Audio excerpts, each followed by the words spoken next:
Hello everyone, it's Breakmaster here, and today I have a large Lord of the Rings set to review. This is the 79008 Pirate Ship Ambush from 2013. This set comes with 756 pieces, was rated for ages 9 to 14, and cost you $100 back when it was in stores. This is a glorious looking model, it's absolutely magnificent, and is one of the best ships that LEGO has ever made, maybe even my favorite out of all of them.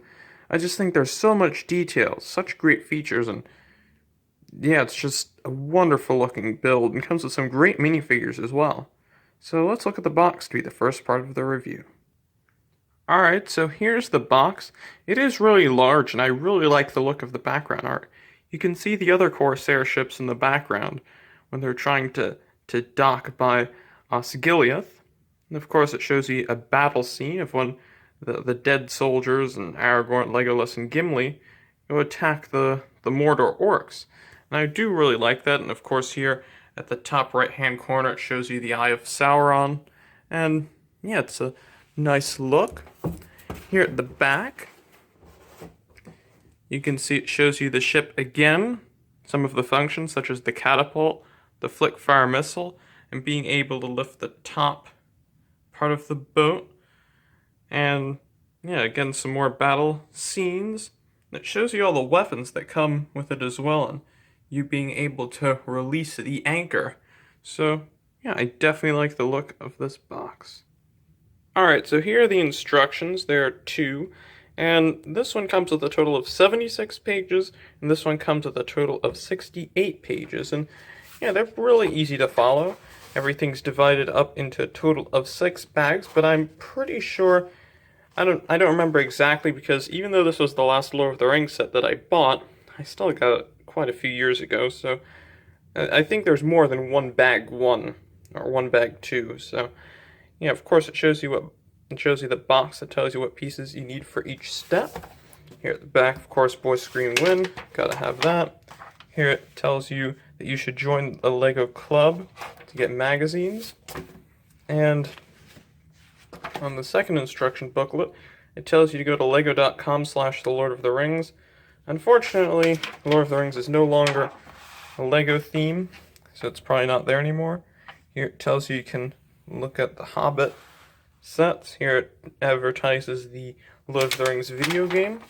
And here it shows you some of the other sets from Lord of the Rings that were released in 2013 as well. Of course, it has the Pirate Ship Ambush, the Battle of the Black Gate, a set that I do have and is ready to be reviewed soon. And over here it shows you all the minifigures that came out in this wave. And honestly, I could check all of these off, but I don't think I will.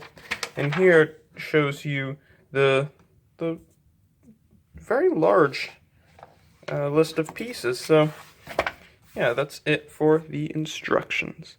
So here are the minifigures that come in the set. There are a total of 9, 10 including the little rat that has made itself a home on the ship. So the first minifigure we'll look at here is Aragorn, and he, along with Gimli and Legolas, is leading the charge against the orcs.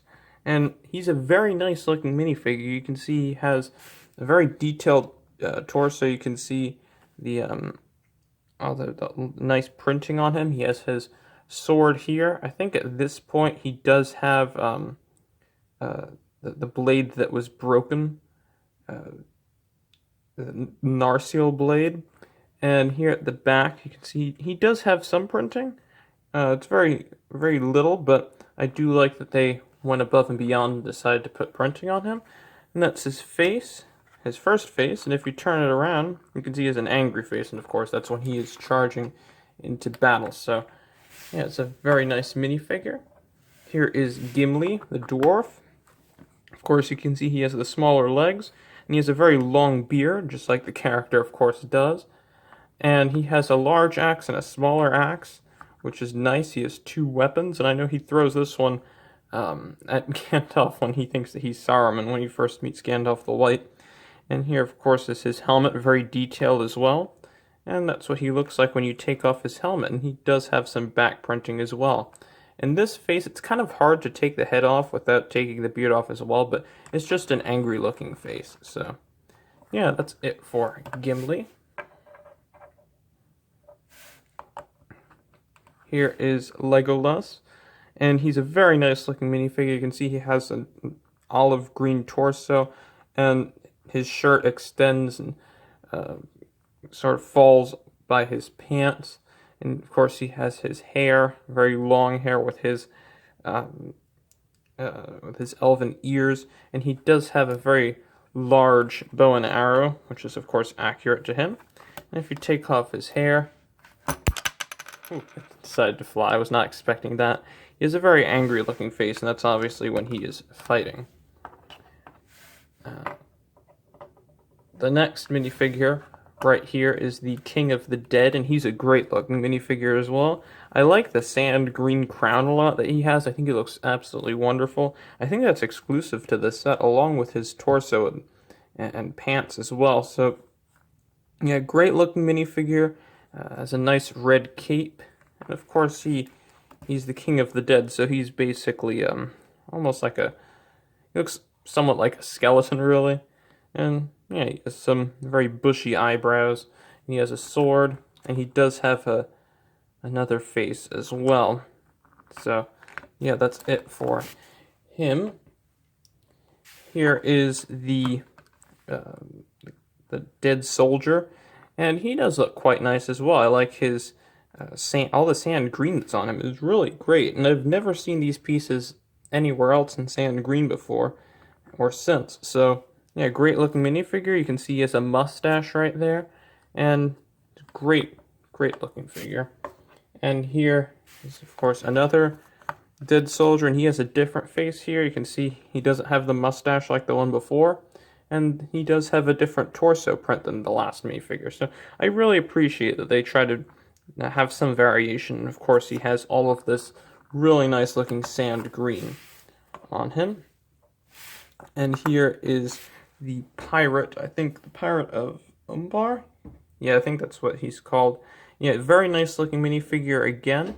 He's in chains because he was taken captive on his own ship when the King of the Dead and Aragorn, Legolas, and Gimli took it over. And yeah, he has some nice printing as well. Has a very long hair. Of course, he looks quite angry that he's been thrown in the prison cell. And over here, he looks very scared, probably when he sees the King of the Dead for the first time. Whoops, he decided to fall over. And here is a Mordor orc. It's a pretty standard minifigure, and he does have a very long axe, and he has some nice printing on his torso. Again, this is a quite common minifigure. If you're a Lord of the Rings fan, you'll know that, but again, you can never have enough orcs, because if you want to have big battles, that's what you gotta have. Anyway, here is another orc, and he has some armor, which is nice, and he has a very large sword as well. Obviously, can do a lot of damage, and yeah, same minifigure really as before, not that much different. And that's it for him. And finally, here is the standard rat minifigure. And so he looks like he's hiding in the little dungeon area. He's just obviously trying to get some food. And yeah, that's basically it for the minifigures. Here is the orc catapult, and I do think it's a very nice looking catapult. It has some good detailing here, and they have some stickers to make it look like it's made out of real wood. Of course, it can roll quite easily. Some of these more newer rim pieces that are often used on cars, but yeah, I guess it works here. And of course, you can fire these rocks, and you just load them in here, and you press this front area, and there you go. That piece went on the floor, so I'm going to have to pick that up after I show you this, but yeah, that's it for the little catapult. Alright, so here is the Corsair ship. Yes, that's what it's called. And I do have to say, it's a great looking vessel. Of course, here at the front, you can see there's this front area that sticks out, probably is used as a weapon to ram into other ships and destroy them. And I do like the idea how it was made using these rocket pieces here at the front. There's a lot of cylinders as well that attaches here to the hull. Over here you can see is where these massive sails are. They're absolutely huge. This is my hand compared to the sail, and you can see that it is far bigger. And they're all these somewhat plastic cloth pieces, but I think they work really well. Over here you can see is the front of the ship, and of course you can stand some minifigures there as well. And there are these shield pieces that are used as the little guard rails here so you don't fall off into the water. And over here is where you can release the anchor. So what you do is you turn this, and you can pull this out, the anchor out. And there's also one on the other side, so you can throw your anchor off the side so you can of course stay stable. And you just turn this and then you can retract the anchors, and that's what it looks like. They're going back into their place, which is really nice. And here, and this is exactly on the other side, if you might be able to see, they use these dragon wing pieces here as some more detail on the ship, and I think it looks really nice. I do like the look of it. And over here you can see there's some chains, and they're of course there for more detail as well. But this right here is actually a flick missile, which I think is interesting, but I don't mind it. You just of course press it and it's supposed to fire. It doesn't fire all that well. Let me see if I can flick it, if it can actually. Actually was not that bad, but they give you some extra ammunition, one for each little shooter, which is nice. And over here there's a weapons rack, which I do appreciate. Comes with 2 spears, a key to the dungeon that's there in the back, and a crossbow as well. So you have a mixture of regular melee weapons and ranged weapons, so it's really nice. Over here there's this little somewhat grill area, presumably if there's a lower deck that's supposed to be there. And over here there's this little barrel, and it does have something in it actually. That's a sticker, by the way. It's not a print unfortunately, but inside there is some gold and a little diamond, so that's nice. And I'll go ahead and put it right back.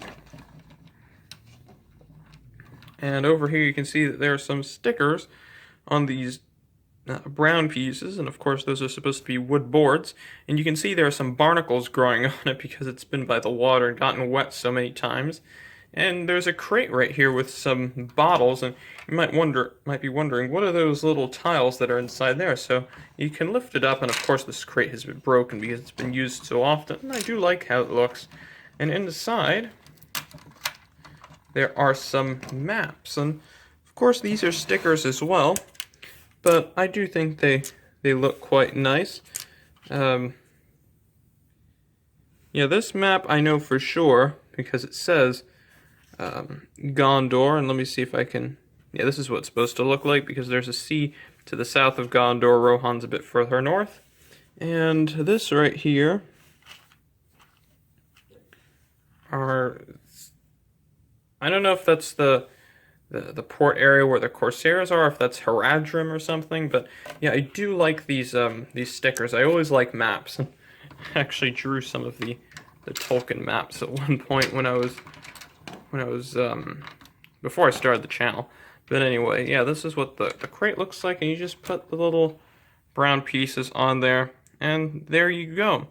Of course, here they have these spike pieces here for more detail, which I think looks really good.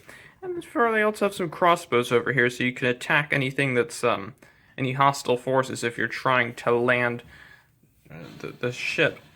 And over here, of course, is the center sail, which is just as large as the one before. And I do think they look quite good. And here they have some chains.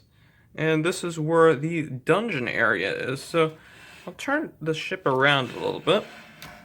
You can see it has a nice door and some little spikes here as well. And you can open it. And if you want, if you are someone like Aragorn or Legolas, you can go and throw the pirate inside. You can just shove him in there. But there is a different entrance that I'll show you later on. But anyway, there are 2 sets of stairs going up here to the top of the ship. And of course there are 2 torches here if you are piloting the ship in the dark. Here again are more of these shield pieces, which I do think look really good. And here's a smaller sail, which looks identical to the other ones. It's just scaled down a bit. And I do think it looks quite good. And back here you can see there's a key. And of course here is the wheel, the steering wheel of the ship. And I don't think I've had this piece before. Or, I don't remember. I don't think I have. And over here they use some very large wings to be the back parts of the ship, which just look amazing. I love all the detail that they put in the ship. It's just some of the best that I've ever seen. And here, of course, is when you steer the wheel, it's supposed to move this, which, of course, steers the ship. And I told you there's a different entrance into the dungeon, so what you do is you just lift this off, and inside you can see the pirate has been captured, and I'll bring my light over a little bit, so I'll move the ship as well. So that's what it looks like. There are 2 torches inside, and I do think it looks quite good. And I'll go ahead and put the rat inside there as well. And yeah, there he goes. So yeah, that looks quite nice. And if you put this back on, I'll show you the other side of what it looks like from the other side. And yeah, it looks like this. Unfortunately, it does have the black Technic parts showing. Even though this might be a bit too greedy of me, I do kind of wish they got another one of these sails and just put the printing on the other side, so it would be a bit more symmetrical. I don't really like the look of this, so that's why whenever I display it or really do anything with it, I only show it from the other side. But yeah, it's basically symmetrical. And there's also a baguette that comes in this set. I'm kind of surprised, but well, when you're on the sea for that many days, you do need to have something to eat. So yeah, now I'll turn the ship around so I can give you one last look before I give you my overall thoughts on this set. So for my overall thoughts on the set, if you couldn't tell already, I really like it. I really like the ship. I really like the minifigures. Everything except the backside of the sails, in my opinion, looks really good. There's only one thing that I think they could have done maybe a little bit better, and that's included one more pirate. I just think that one pirate wouldn't be enough for a ship like this. But yeah, nowadays I would pay up to $120 for this because this is absolutely massive. And it's definitely worth it. It's definitely one of the better ships that LEGO has made. And yeah, there's not much else I could say about this set other than it's really good. So I hope you enjoyed this video. Stick around for more Lord of the Rings sets because there are quite a few more left that I have to review. So that's it for this video, and I'll see you all later. Bye.